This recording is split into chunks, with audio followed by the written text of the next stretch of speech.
नमस्कार दोस्तों, welcome to civil era. जो भावुक वीडियो अभी आपने देखा वो था आज से ठीक एक साल पहले का, यानी कि 7 सितंबर 2019 का, जिसमें हमारे माननीय प्रधानमंत्री जी ने न केवल इसरो के चेयरमैन का परंतु उन तमाम भारतीयों का भी हौसला अफजाई किया था जो इस इंतजार में थे कि भारत अपने चंद्रयान 2 से सॉफ्ट लैंडिंग करा लेगा। 7 सितंबर 2019 को पूरे विश्व ने स्पेस के प्रति भारत की क्षमता पहचान ली थी।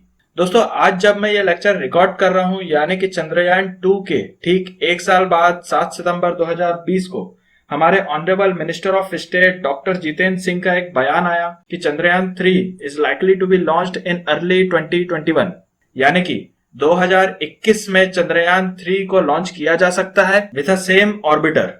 दोस्तों, आप में से कई लोगों को यह कंफ्यूजन रहता होगा कि union minister and minister of state में क्या डिफरेंस है, क्योंकि आए दिन आप देखते होंगे निर्मला सीतारमण जी, जो कि है हमारी फाइनेंस मिनिस्टर, उनके साथ बैठते हैं minister of state Anurag Thakur. So let me clear to you कि मिनिस्टर ऑफ स्टेट ये यूनियन कैबिनेट की कोई भी मीटिंग में हिस्सा नहीं लेते अनलेस इनको स्पेशली इनवाइट किया जाता है। कि दोस्तों, जैसा कि आप जानते हैं कि मिनिस्ट्री ऑफ स्पेस की डायरेक्टली आती है हमारे प्राइम मिनिस्टर की लीडरशिप के अंडर, और उनको सपोर्ट करने के लिए मिनिस्टर ऑफ स्टेट जो कि है डॉक्टर जितेंद्र सिंह, इन्होंने आज के दिन एक बयान दिया है कि चंद्रयान 3 लॉन्च हो सकता है in the early stage of 2021। तो समझने वाली बात यह है कि चंद्रयान 1 का क्या रिजल्ट निकला, चंद्रयान 2 में क्या प्रॉब्लम्स आई और चंद्रयान 3 इसमें क्या चेंजेस किए गए। और दोस्तों, वीडियो के लास्ट में हम ये भी देखेंगे कि और कौन सा स्पेस का मिशन है जो कि हमारे जानने के लिए बहुत जरूरी है। तो बहुत कुछ है जानने को, बने रहिए मेरे साथ only on in the world of civil era.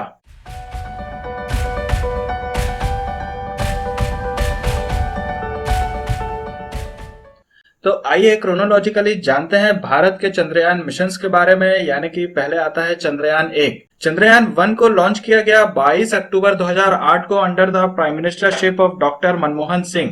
ये भारत का पहला मिशन था जिसमें स्पेसक्राफ्ट को भेजा गया to check the chemicals and minerals available on the surface of the moon, और उन फोटोग्राफ्स की मदद से हमारे रिसर्चर्स एंड साइंटिस्ट को चंद्रमा के बारे में जानकारी और मिलेगी, जो कि हेल्प करेगा आने वाले मिशंस में। दोस्तों, for various exam point of view आपको ये तारीख याद रखना बहुत जरूरी है कि 22 अक्टूबर 2008 को भारत ने अपना पहला चंद्रयान मिशन लॉन्च किया from the Satish Dhawan space centre Sriharikota. आप में से कईयों के मन में ये सवाल जरूर आ रहा होगा कि क्या चंद्रयान 1 फेल हो गया है। इसका जवाब है नहीं, क्योंकि चंद्रयान 1 का कम्युनिकेशन टेक्नोलॉजी जो बनाई गई थी 2 साल के लिए, उसने 2 साल तो कंप्लीट नहीं किए, परंतु उसने ऑलमोस्ट 300 डेज को कंप्लीट किया, जो कि इसरो के लिए बहुत महत्वपूर्ण है। और चंद्रयान 1 ने अपना सिग्नल्स को पहुंचाना बंद कर दिया ऑन द डेट ऑफ 28 अगस्त 2009। दोस्तों, इन चंद्रयान मिशंस का सबसे इंपॉर्टेंट पार्ट रहता है सॉफ्ट लैंडिंग, यानी कि जब ऑर्बिटर अपनी ग्रेविटेशनल फील्ड को छोड़कर दूसरी ग्रेविटेशनल फील्ड में एंटर होती है, तो उनकी लैंडिंग की कैलकुलेशंस इतनी प्रिसाइज होनी चाहिए कि वो सेफली चांद की सतह पर अपना ऑर्बिटर को लैंड कर सके। यही एक प्रॉब्लम हुई थी in the case of Chandrayaan 2। Chandrayaan 2 का मिशन लॉन्च किया गया 22 जुलाई 2019 को under the prime ministership of Shri Narendra Modi, और उसकी सॉफ्ट लैंडिंग शेड्यूल की गई थी 7 सितंबर 2019 को, यानी कि आज से ठीक एक साल पहले। न केवल पूरे भारतीय की परंतु पूरे विश्व की नजर हम पर टिकी हुई थी कि हमारे चंद्रयान 2 की सॉफ्ट लैंडिंग प्रॉपर होती है कि नहीं। चंद्रयान 2 को लॉन्च किया गया था by the Indian Space Research Organisation, यानी कि इसरो, जिसका हेडक्वार्टर है बेंगलुरु कर्नाटका में। जिसका प्राइम एम था कि हमारे ऑर्बिटर को सॉफ्ट लैंडिंग कराना है और चांद की सतह से जितनी हो सकता है उतनी इंफॉर्मेशन निकालनी है। परंतु 7 सितंबर 2019 को वही हुआ जिसका सभी को डर था। हमारी सॉफ्ट लैंडिंग नहीं हो पाई, जिसके कारण हमारा सिग्नल टूट गया और मिशन अनकम्प्लीट रहा। दोस्तों, चंद्रयान मिशन के 3 मेन कंपोनेंट है। पहला ऑर्बिटर, दूसरा लैंडर एंड तीसरा रोवर। रोवर एक रोबोट है जो कि एक्सप्लोर करेगा south pole of the moon, यानी कि अगर हमारा मिशन सक्सेसफुल होता तो शायद हम विश्व के पहले देश होते जो चांद की सतह के साउथ पोल को एक्सप्लोर कर चुके होते। दोस्तों, किसी भी चीज को एक जगह से दूसरी जगह ट्रैवल करने के लिए एक इंजन की जरूरत पड़ती है। तो उसी प्रकार अगर हमको एक रोबोट को चांद की सतह तक पहुंचाना है तो हमको एक इंजन की जरूरत होगी जिसका नाम है GSLV Mark 3। GSLV Mark 3 एक 3 स्टेज व्हीकल है जो लगभग 4 टन तक की सैटेलाइट को कैरी कर सकता है to the geosynchronous transfer orbit. GSLV mark 3 एक इंजन की तरह काम करता है जो कि ऑर्बिटर को चांद की ग्रेविटेशनल फोर्स पे लाके छोड़ देता है और वो ऑर्बिटर मून की ग्रेविटेशनल फोर्स को अट्रैक्ट करके अपना ट्रेजेक्टरी पाथ पे रिवॉल्व होना स्टार्ट कर देता है। दोस्तों जैसे जैसे ये ऑर्बिटर अपने चांद की सतह पर रिवॉल्व होता है वैसे वैसे वो चांद की डिफरेंट इमेजेस लेके धरती पर अपने इमेजेस को ट्रांसफर कर देता है at the headquarter of ISRO. जब कोई भी सैटेलाइट स्पेस में जाती है तो वो अपने साथ एक लैंडर को कैरी करती है। सबसे प्राइम फंक्शन होता है किसी भी लैंडर का to have a safe landing. Chandrayaan 2 में भी विक्रम नाम के एक लैंडर को इंजेक्ट किया गया था जो कि रखा गया था father of Indian space programme के नाम पर, जो कि है डॉक्टर विक्रम साराभाई।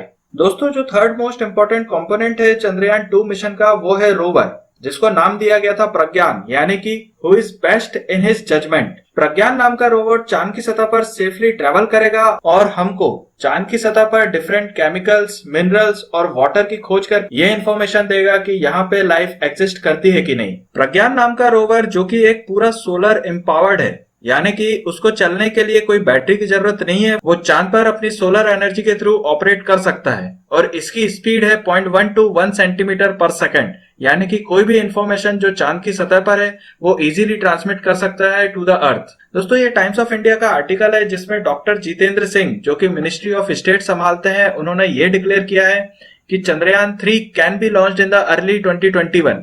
हो सकता था कोविड-19 पैंडेमिक के कारण इसकी लॉन्चिंग डेट दिसंबर या नवंबर 2020 रखी गई हो, परंतु due to the impact of कोविड-19 इसको थोड़ा सा डिले कर दिया गया है and it can likely to be launch on the early 2021। आज से पहले चांद की सतह पर केवल 3 ही देश पहुंच पाए हैं, जो है रशिया, यूएस और चाइना।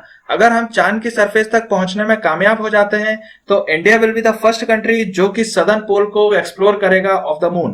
दोस्तों चंद्रयान 3 की जो कीमत आई है वो आकी गई है लगभग 600 करोड़ रुपए, जो कि ऑलमोस्ट 350 करोड़ रुपए कम है फ्रॉम द चंद्रयान 2 मिशन। हमारे चंद्रयान 2 मिशन में सेफ लैंडिंग ना होने की वजह से मिशन 100% कामयाब नहीं हो पाया, परंतु ऑर्बिटर और रोवर आज भी फंक्शनिंग स्टेट में है और वो इन्फॉर्मेशन हमको पहुंचाते रहे हैं वक्त वक्त पर to the Indian Space Research Organisation, जिसका मतलब है ऑर्बिटर चांद की ट्रेजेक्टरी में अभी भी ट्रेवल कर रहा है और वो सारी इन्फॉर्मेशन दे रहा है जो कि चंद्रयान 2 से एक्सपेक्टेड थी। तो दोस्तों उसी ऑर्बिटर जो कि चंद्रयान 2 में फीड था उसी से हम फंक्शनिंग लेते हुए चंद्रयान 3 मिशन को कंप्लीट करेंगे without the help of orbiter.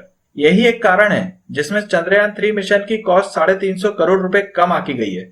दोस्तों जैसा कि मैंने शुरू में बताया, चंद्रयान 3 के अलावा एक और मिशन है जो कि बहुत पॉपुलर है अमंग द इंडियंस, वो है गगनयान। गगनयान को अनाउंस किया गया by the prime minister Modi on August 2018, जिसमें 3 से 7 क्रू मेंबर्स ट्रेवल कर सकते हैं up to the 3 to 7 days and it can be scheduled in the 2022। So देखना यह होगा कि आने वाले समय में गगनयान मिशन कितना कंप्लीट होता है। और ये था आज का एनालिसिस ऑन द चंद्रयान 3।